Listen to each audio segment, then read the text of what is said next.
इस सब हेतु से नहीं।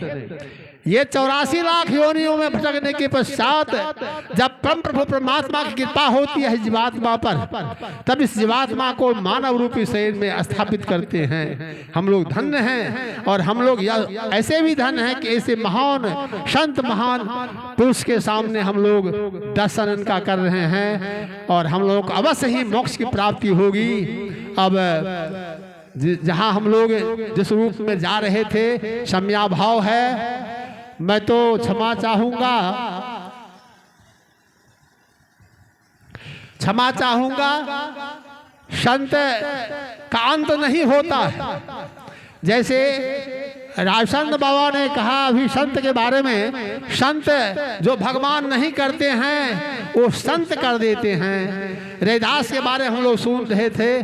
रैदास नीच जाति के लोग थे, लेकिन उनमें क्या शक्ति थी, उन्होंने क्या किया, उनका क्या चमत्कार हुआ, जो हम बाबा के मुखारबिंद से श्रवण कर चुके हैं। संत का अंत नहीं है। अंतर्राष्ट्रीय संत हमारे बीच पधारे हुए हैं। अब मैं आग्रह करूंगा ये बाबा से कि आप भी अपने मुखारबिंद से अमृत वचन को प्रकाशित करें, और इनके आवाज को सुनकर, इनके वचन को सुनकर, अमृत वचन को श्रवण कर हम लोग जीवन में लाभ उठाने का भरपूर प्रयास करें। श्री सद्गुरु महाराज की जय। क्षमा चाहता हूँ उन संत महात्माओं से जिनको समय नहीं मिल रहा हूँ, मैं क्षमा प्रार्थी हूँ, क्योंकि क्षमा भाव है। श्री सद्गुरु महाराज की जय।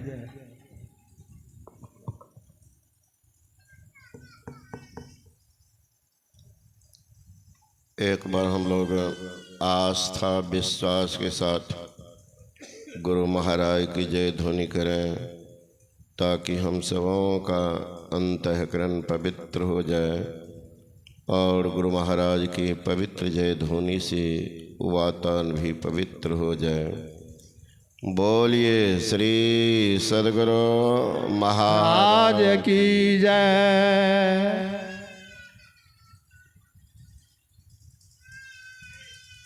नमामि अमित ज्ञान रूपं कृपालं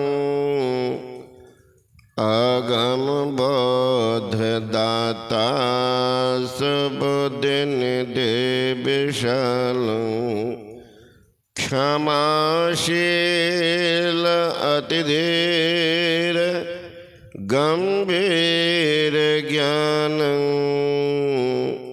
धर्म कील दृढ़ थेर समधीर ध्यान जगत त्राणकारी अघारे उदारं भगत प्राण रूपं दयागुण अपारं नमो सद्गुरु ज्ञानदाता स्वामी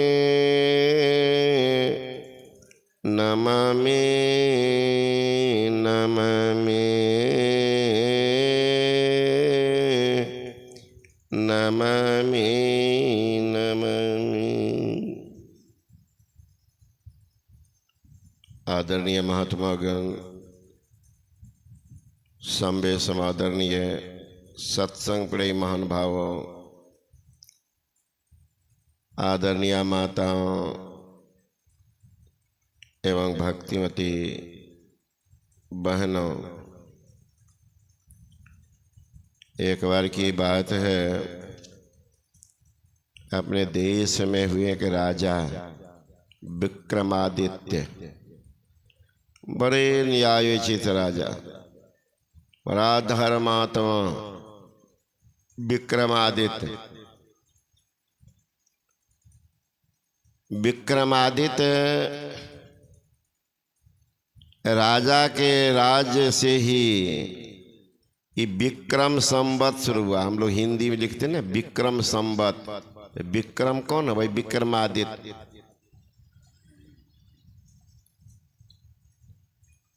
उन्हीं के भांजा है गोपी चंद। तो विक्रमादित्य निकले घूमने के लिए। जो ही जंगल झाड़ का एक तरफ चला,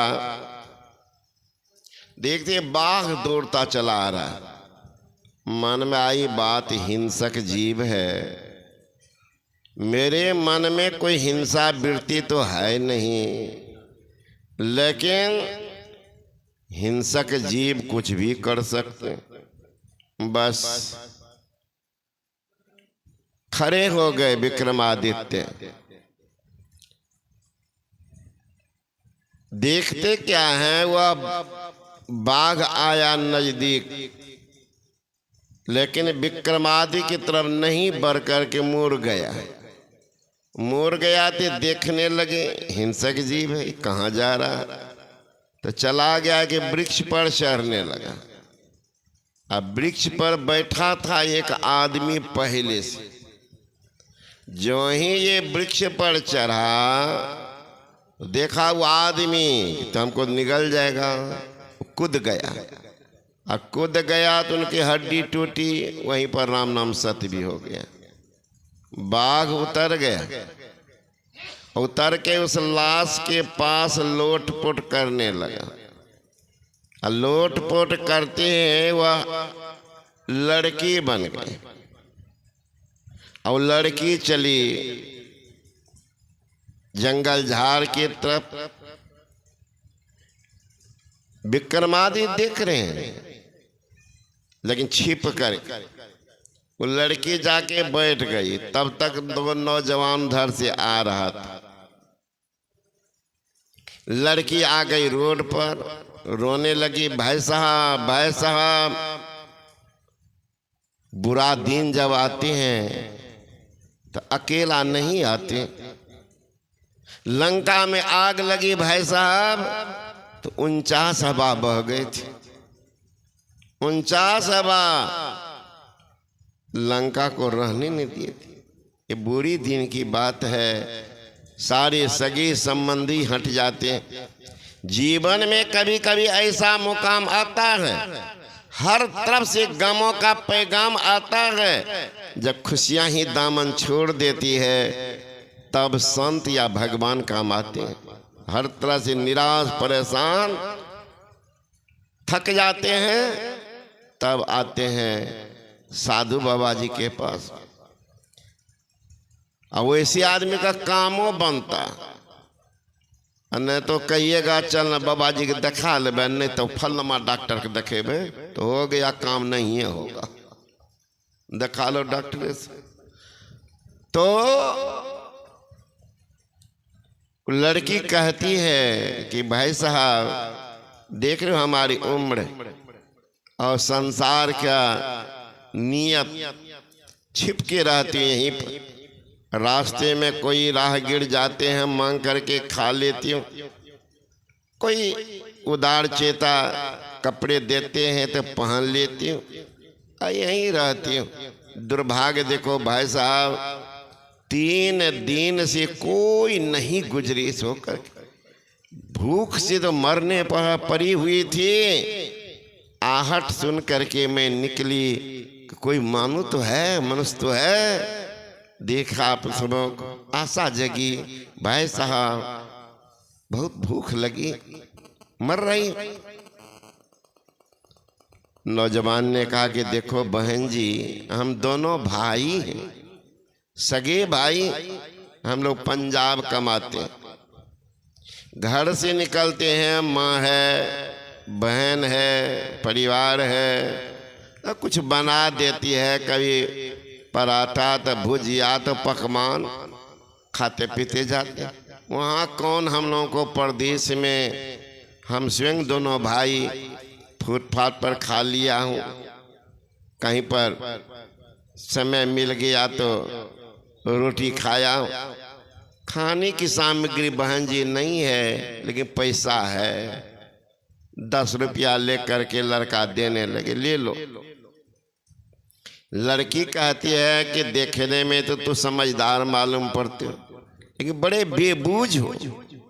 रुपया खाओगे, रुपया खाओगे? अरे भोजन सामग्री छोटा भाई ने कहा कि भैया आवाज आती है माइक की, इसका मतलब अगल बगल में कोई बाजार भी है। लड़की कहती हाँ हाँ, जंगल के पार जाएंगे ना तो बाजार है। तो बड़ा भाई ने कहा कि तब तुम सामान लेके रहो, अब मैं आ जाता, सामान इनको देते। वो लड़का थोड़ा दूर गया, ये लड़की आगे उसके छोटे भाई का हाथ पकड़ ली, कहा तुम हमसे प्यार करो। कहा अभी तुम क्या बोल रही थी, तुम क्या करने लगी? अरे हमारी शादी हुई है, हम दोनों भाई हैं, हमारे यहाँ शिष्टाचार है। पराई स्त्री से संपर्क करने पर उस स्त्री के शरीर में जितना रोमकूप होता है उतना वो पापी व्यभिचारी को उतना वर्ष तक नरक में रहना पड़ता। इसलिए हम लोग बचपन से माँ बाप सिखाए हैं मैं दुष्कर्म नहीं कर सकता। लड़की कहती है कि दुष्कर्म किसको कहते जानते हो? अरे तू मेरे साथ जोर जबरदस्ती करता तो उसको पाप कहते, हम तो स्वयं तुमसे राजी हैं। लड़का कहते हैं जिससे मन में डर हो वह भी पापे, डर हो भय हो वह पाप। लड़की और हाथ पकड़ गई। लड़का कहता है कितना मार मारेंगे ना, अभी इतना कहना था कि लड़की अपना जो भी कपड़ा पहनी थी फाड़ ली, अब वहीं मिट्टी पर लेट पड़ कर तो बुरा हाल कर दिया, अपने माथा में मिट्टी लपेट ली है ना, पूरे शरीर में कपड़ा को फाड़ ली। तब तक उसका भाई आया सामान लेकर। लड़की की स्थिति देखकर लड़की रोती बिलखती कहती है ऐसे पापी भाई को लेके चलते हो साथ में, ऐसे पापी भाई को तुम उधर गया, ये मेरे साथ जोर जबरदस्ती करने लगा, हम जब नहीं माने देखो ये पापी मेरा क्या हाल किए। भाई को बड़ा गुस्सा चढ़ गया, अरे पागल, इनको देखते ही तुम्हारे मन में बुरी भावना आई क्या? तब ना हमको कहा भैया ला दीजिए, तुम भी तो जा सकता था। कहा भैया सुनिए पापनी की बात, आप उधर गए, ये आई, अब जो ही बोलना चाहे तो बोलने नहीं दे, बीचे में घुस जा हल्ला शुरू कर दे लड़की। क्रोध बड़ा खराब, क्रोध जब आता है तो ज्ञान के ऊपर पर्दा पड़ जाता है। अज्ञानता मूढ़ता में पाप होती, ज्ञानी पाप नहीं कर सकता। जब ज्ञान पर पर्दा पड़ जाता तब पाप करता। काम में रोरा अटके तो क्रोध की उत्पत्ति होती है। क्रोध कहीं रखा हुआ नहीं, क्रोध कहीं पर पैदा नहीं होता। कामना का ही दूसरा रूप क्रोध है। कामना का दूसरा रूप क्रोध है। कामना में रोरा पड़ गया, हम ये लेंगे, नहीं दिए गुस्सा चढ़ गया, स्वाभाविक। अब वो लड़का बड़ा भाई पीटने लगा छोटा भाई, अब वो पीट रहा। अब ये कहता भैया सुनिए तो, भला सुने, ये भी तो नौजवान था, ये भी तब मारने लगा। सुनते हैं नहीं, मारते जान। ऐसा मार पीट करते दोनों भाई वही राम नाम सत्य हो गए।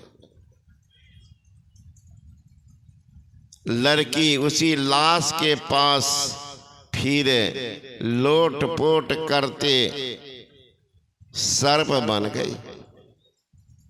सर्प बन के चली जंगल के पार में के नदी थी। सर्प कूद गया पानी में, पूरे नाव पर आदमी भरा हुआ था।